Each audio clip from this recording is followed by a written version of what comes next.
Hello दोस्तों, ये कहानी का 22वां भाग है। अगर आप इस कहानी के पहले के 21 भाग को नहीं देखे हैं तो उनका लिंक मैंने इस वीडियो के डिस्क्रिप्शन बॉक्स में दे दिया है। आप वहां जाकर देख सकते हैं। तो चलिए शुरू करते हैं आगे की कहानी। विधि कुछ बिजनेसमैन से बातें कर रही होती है, तभी उसका फ़ोन रिंग करने लगता है। जब वे देखती है कि घर से फ़ोन आ रहा है तो सबको बाय बोलकर वहाँ से चली जाती है। और जैसे ही फ़ोन उठाती है, उधर से सिवाय की घबराई हुई आवाज़ आती है। मम्मा, आप कहाँ पर हो? जल्दी से सिटी हॉस्पिटल आ जाओ। मैं और काकी सीवी को लेकर वहीं जा रहे हैं। विधि तुरंत अपना फ़ोन रखती है और बिना किसी चीज़ की परवाह किए वहाँ से जल्दी से निकल जाती है। उसको ऐसा भागता हुआ देखकर रुद्र अपने मन में बोलता है, अब इसे क्या हो गया? ये इतनी रात को अकेले कहाँ जा रही है? और वे भी जैसे ही उसके पीछे जाने को होता है, तभी कुछ बिजनेसमैन आकर उसको घेर लेते हैं और उससे बातें करने लगते हैं। विधि जल्दी से हॉस्पिटल पहुंचती है। सिवाय विधि को देखते ही उसकी तरफ भागकर आता है। उसके पैर को पकड़कर जोर जोर से रोने लगता है। विधि आज पहली बार सिवाय को ऐसा रोता हुआ देख रही थी। सिवाय बचपन से ही काफी स्ट्रांग था। उसे चाहे कितना भी क्यों ना पेन हो, पर फिर भी उसकी आंखों से एक आंसू नहीं बहता था। और आज वे बहुत बुरी तरीके से रो रहा था। उसे देखकर विधि बहुत ज्यादा डर जाती है और बोलती है, क्या हुआ बच्चा? आप मम्मा को बताओगे क्या हुआ है? पहले रोना बंद करो।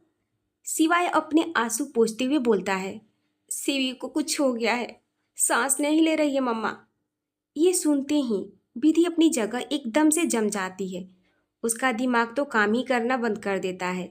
ये सुनकर सिवाय अपने मॉम का ऐसा रिएक्शन देखकर और ज्यादा डर जाता है और वे विधि का हाथ पकड़कर बोलता है, प्लीज मम्मा, आप डॉक्टर से बात करो। आप यहाँ पर बैठे क्यों हो? उठो ना।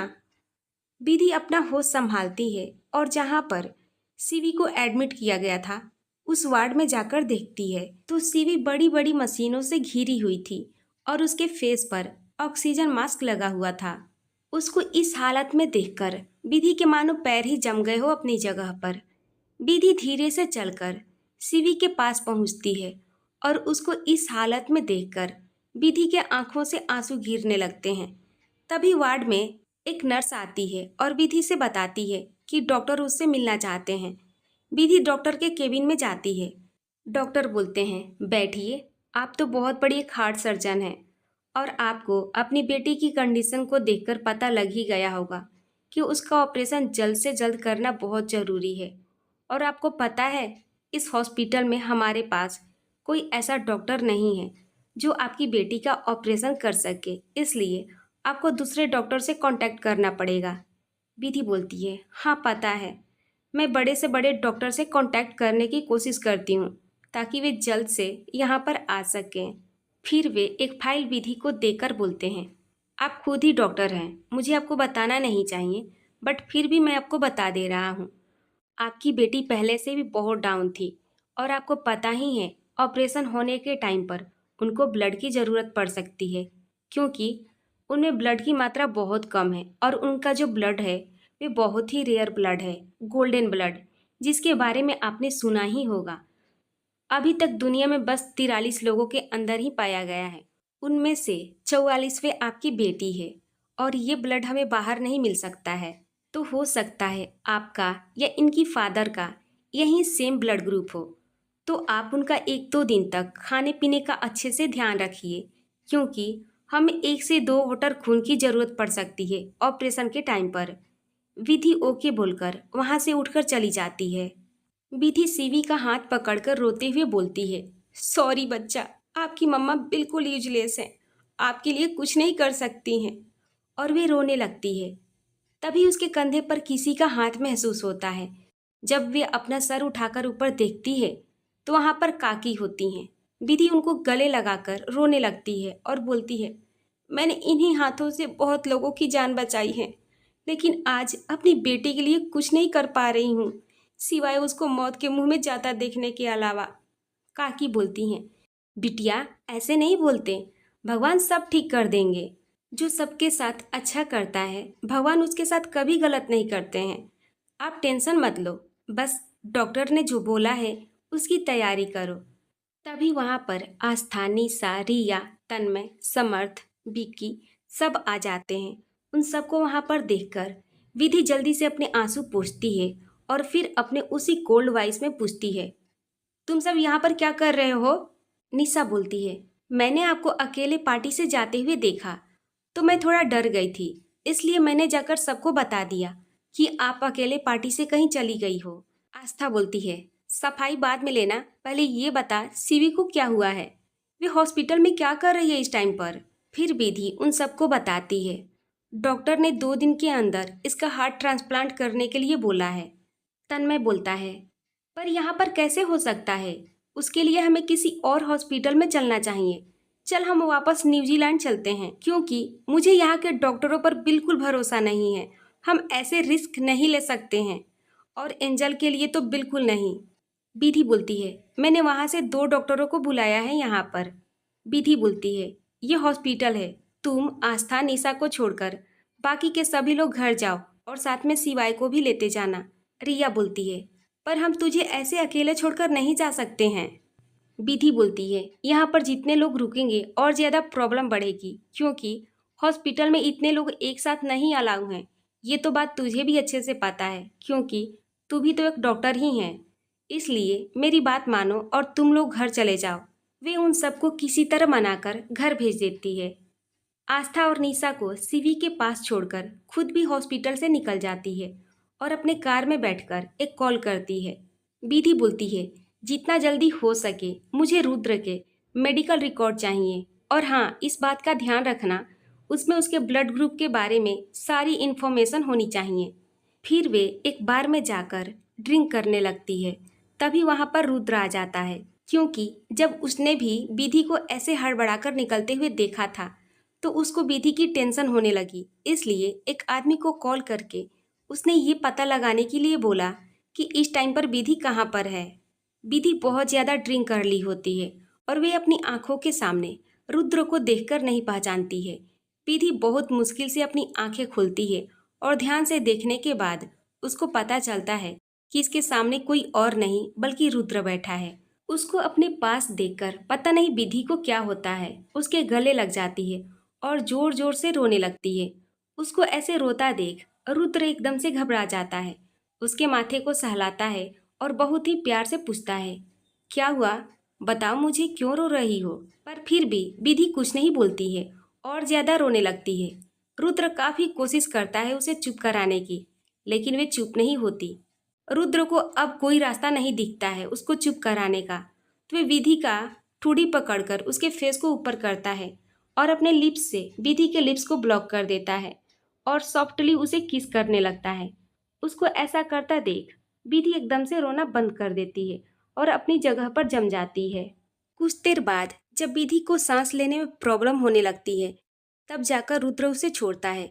उसके छोड़ते ही विधि जोर जोर से सांस लेने लगती है।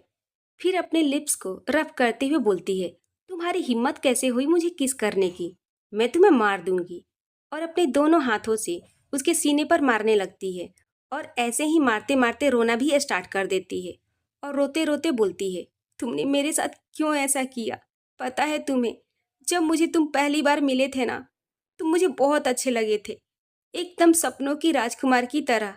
पर फिर भी मैंने तुम्हें कभी शो नहीं होने दिया कि तुम मुझे अच्छे लगते हो। जब तुमने मुझे प्रपोज किया, मैं उस दिन बहुत ज़्यादा खुश हो गई थी, ये सोचकर कि मुझे पहली नज़र वाला जो प्यार हो गया है वे फाइनली मेरा होने वाला है। पर तूने क्या किया, मुझे धोखा दिया। बस एक रात का प्यार था तुम्हारा मेरे लिए, और पता नहीं मैंने क्या क्या सपने सजा लिए तुम्हारे लिए। तुमने क्यों किया ऐसा मेरे साथ, बता सकते हो? एक छोटी सी गलती हो गई थी मुझसे, और तुमने मुझे इतनी बड़ी सजा क्यों दी? और तुमने कितने लोगों के साथ ऐसा किया है, कितनी लड़कियों को यूज किया है तुमने? आज मुझे जानना है, मुझे जवाब दो। उसको ऐसे रोता देख और उसकी बातें सुनकर रुद्र को बहुत ज़्यादा गिल्टी फील होता है।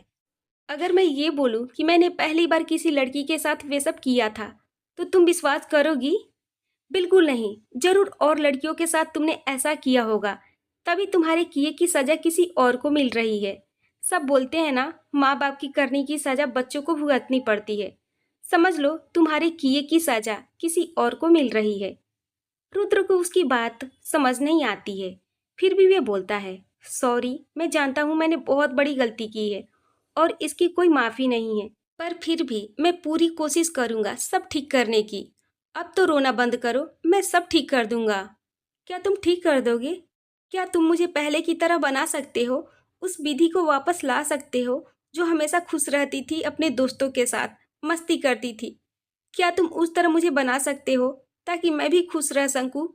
तुम ठीक नहीं कर सकते, कुछ नहीं कर सकते हो तुम। और उसकी कॉलर को पकड़कर बोलती है, तुमको पता है ये 5 साल मैंने कैसे जिए हैं? जब मैं तुम्हारी वजह से ये शहर छोड़कर गई थी ना, मैंने सोचा था खुद को मार लेना ही अच्छा रहेगा मेरे लिए, पर तुमने ही मुझे जीने की वजह दे दी, जिसके चलते आज मैं जिंदा हूँ। जब मैं न्यूजीलैंड में थी ना, आंख बंद करती थी तो तुम मुझे दिखाई देते थे, क्योंकि मैंने तुमसे सच्चा प्यार किया था। पर एक टाइम के बाद मुझे तुमसे इतनी नफरत हो गई कि मैं खुद को इतना काम करके थका लेती थी कि आंख बंद करते ही मुझे नींद आ जाए, तुम्हारा चेहरा ना देखना पड़े। मैंने दिन के 22 घंटे तक काम किए हैं, तब जाकर मैं आज यहाँ तक पहुँची हूँ। लेकिन इसका भी क्या फायदा हुआ जब मैं उसको बचा ही नहीं सकती हूँ, जिससे मैं बहुत ज़्यादा प्यार करती हूँ। मैं उसे खोना नहीं चाहती। तुम बचा लोगे ना उसे? प्लीज़ रुद्र, उसे बचा लो ना। तुम जो बोलोगे ना, मैं वे सब करने को तैयार हूँ। तुम्हें माफ़ भी कर दूंगी।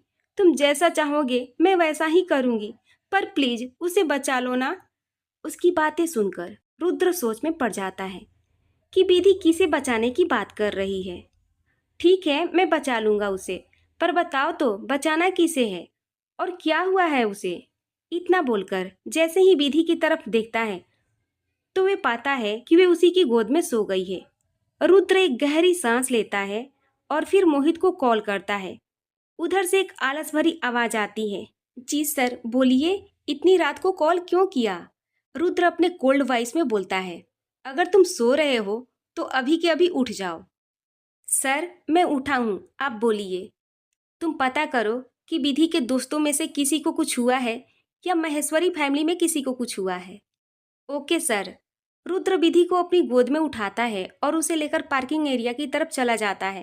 तभी पार्किंग एरिया में पेड़ के पीछे से एक आदमी निकलकर आता है और वे अपने कैमरे में फोटो को देखते हुए बोलता है, अरे वाह, आज तो मैंने बहुत अच्छा काम किया है। मैम तो देखते ही एकदम खुश हो जाएंगी। अपनी जेब में से फ़ोन निकालकर एक नंबर पर कॉल करता है। उधर से एक लड़की की बहुत ही प्यारी आवाज़ आती है, बोलो इस टाइम कॉल क्यों किया? मैम उस लड़की का फ़ोटो ले लिया मैंने, वे किसी आदमी की बाहों में थी। गुड, बहुत अच्छा काम किया तुमने। इसका इनाम तुम्हें कल सुबह मिल जाएगा। और हाँ, उस फोटो को संभाल कर रखना या फिर मेरे ईमेल पर अभी सेंड कर दो। Okay ma'am.